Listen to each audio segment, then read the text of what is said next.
Na verdade, quando a gente sempre fala aqui, a gente apresenta muitos convidados que são consagrados, né? Que falam, Exato. dizer, fulano é consagrado na comunidade Shalom, ou Cicrano consagrado na comunidade Recado. Mas, na verdade, essa nossa consagração, ela é um aprofundamento da consagração que pelo batismo nós já recebemos. Todo Sim. batizado é um consagrado. É verdade, todo consagrado pelo dom do batismo já é um consagrado, um separado para Deus. E nós, que recebemos também uma vocação, somos chamados a uma consagração particular, né? Um chamado específico dentro da igreja, né? Não significa que você que está em casa nos assistindo agora não seja um consagrado. Aliás, você é um consagrado de Deus, que tem uma vocação e um chamado específico, né? Seja um padre, seja um seminarista, seja um leigo, seja na sua família, um chamado também é algo sagrado, né? E nós vamos refletir um pouco sobre essa manjedoura frágil que somos nós, né? Verdade. Somos nós, né? Dani gosta, né? Dessa espiritualidade da manjedoura, né, Me Dani? identifico muito, porque o que torna sagrado, né? Aquele ambiente é a presença de Jesus Cristo. Pode ser que você que está assistindo a gente olhe para você e diga, meu Deus, como é que eu sou sagrado? Eu cometo tanto pecado, tantos erros na minha vida. Mas o fato de Deus morar em nós e de Jesus estar dentro de nós nos torna sagrados. Eu queria que você falasse um pouco mais sobre o que é o sagrado, aprofundando nessa dimensão do significado mesmo, para quem está aí em casa também poder saber junto com a gente. Nós, Delny, temos uma dignidade diferente de todos os outros seres, né? Por sermos imagem e semelhança de Deus.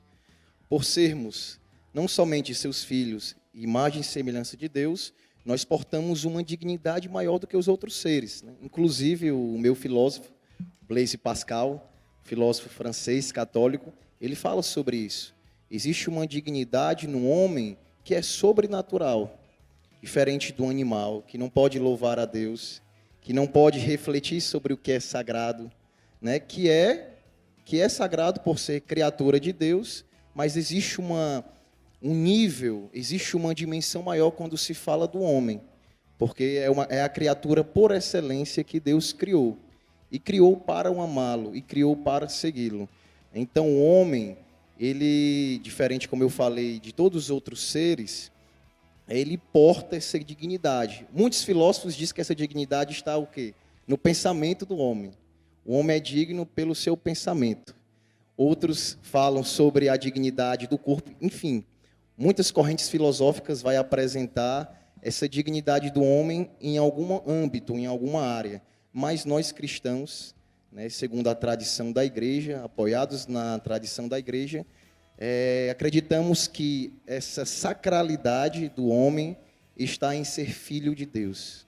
Essa é a maior dignidade, essa é a maior sacralidade. Nós somos imagem e semelhança de Deus. Por isso, sem exclusão de nenhuma pessoa, sem acepção de nenhuma pessoa, você que é pecador, você que é fraco, você talvez que se ache indigno de Deus, meu amigo, você é sagrado.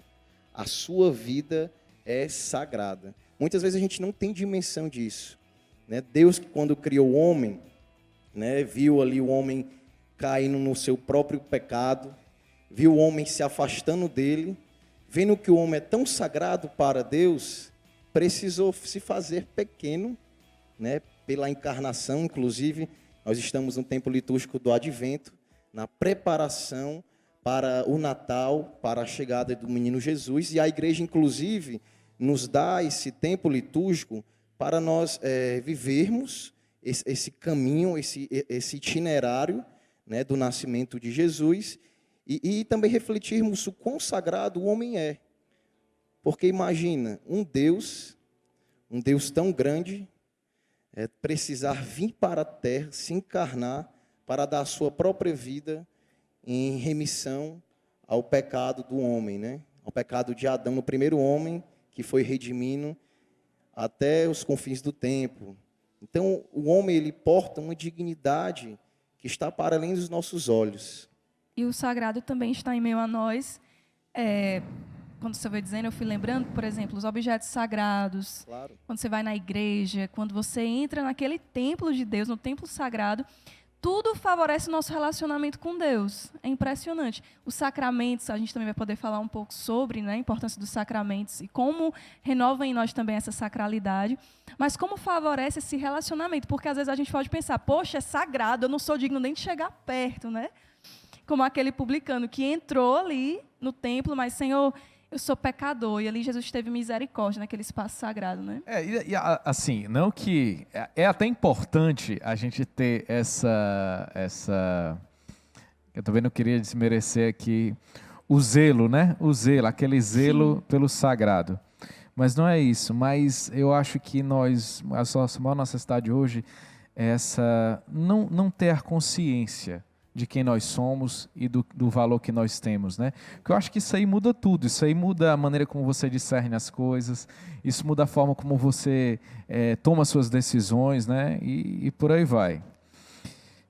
Você ia falar alguma coisa, Breno? Sim, eu acho que também importante uma coisa, Diego, é que esse termo sagrado hoje é utilizado de forma trivial, muito banal. Eu estava pensando aqui, eu já fui rezar sobre esse tema que nós íamos falar aqui, né, que estamos falando, e eu me lembrava que muitas vezes eu mesmo já utilizei esse termo sagrado de uma forma muito banal. Por exemplo, né, tantas vezes a gente vai jogar bola, a gente fala com os nossos amigos, né, rapaz, não pode faltar esse sagrado futebol.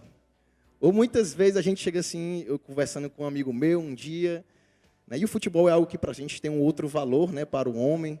Ele falava assim, eita, eu me esqueci o meu manto sagrado. E tantas vezes, sei lá, você vai sair com um amigo, né, e as pessoas utilizando essa palavra de forma equivocada, falam assim, hoje não pode faltar aquela sagrada cerveja. Não sei se vocês já escutaram isso, já. né? Mas a gente muitas vezes vai banalizando esse termo sagrado e, querendo ou não, essa palavra, ela vai se perdendo o sentido, né, dessa separação para Deus, né, diferentemente do que é profano. Muitas vezes a gente entende de profano o que é mundano. Profano é aquilo que é utilizado de forma corriqueira, de forma banal. O mundano já é outra coisa, que muitas vezes a gente entende como profano. Sim. Né, o mundano é justamente essa secularização. E é o que aconteceu com essa palavra. Eu acredito que essa palavra sagrado, esse termo sagrado, esse conceito, ele foi sendo secularizado.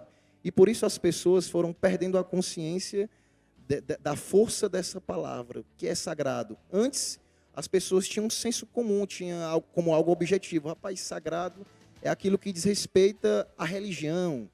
Por exemplo, né, algo que é próprio da igreja. Algo sagrado é algo que diz respeito a Deus. Né?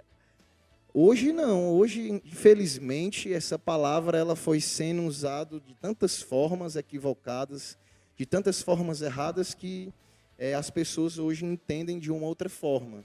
E que é preciso, e por isso assim, esse tema é tão interessante ser abordado, né? Ser refletido. O que é realmente sagrado? Quando o ambiente sagrado ele é profanado, como é que a gente corrige isso? Existe uma forma de corrigir, de reparar? Como é que a gente lida com essa situação, onde ambientes sagrados ou objetos sagrados são profanados, são destruídos, e como é que a gente repara isso? Existe uma forma de reparar isso? Tem, inclusive, antes do Breno responder, né? Pode ser igreja, né? Objeto, e eu coloco também o corpo, né? Quando Exatamente. quando o corpo é profanado. Fala aí, Breno. Eu acho que nessa dimensão, eu acho que a pessoa está se referindo à dimensão da igreja, Da né? igreja, é. A estrutura, essa igreja como essa estrutura religiosa. Eu acredito que depende, né? Existem níveis de profanação. Inclusive, por exemplo, agora no Chile, não sei se vocês acompanharam, mas houve uma manifestação e quebraram a igreja, destruíram as imagens, inclusive, acho que destruíram até o sacrário. E nessas ocasiões de profanação, é necessário que o bispo vá novamente conceder uma bênção para, podemos assim dizer, né, sacralizar novamente aquela igreja que foi profanada. Né, eu me lembro, alguns anos atrás, eu não estou agora recordando qual é o país, mas houve uma manifestação parecida como essa, que entraram numa igreja católica e quebraram o sacrário e urinaram na própria Eucaristia. Então, assim, uma profanação ali de um nível que a gente não consegue nem mensurar, né? Porque a própria Eucaristia, o próprio Jesus, e ali o bispo precisou ir naquela igreja, né? Existe um rito, né?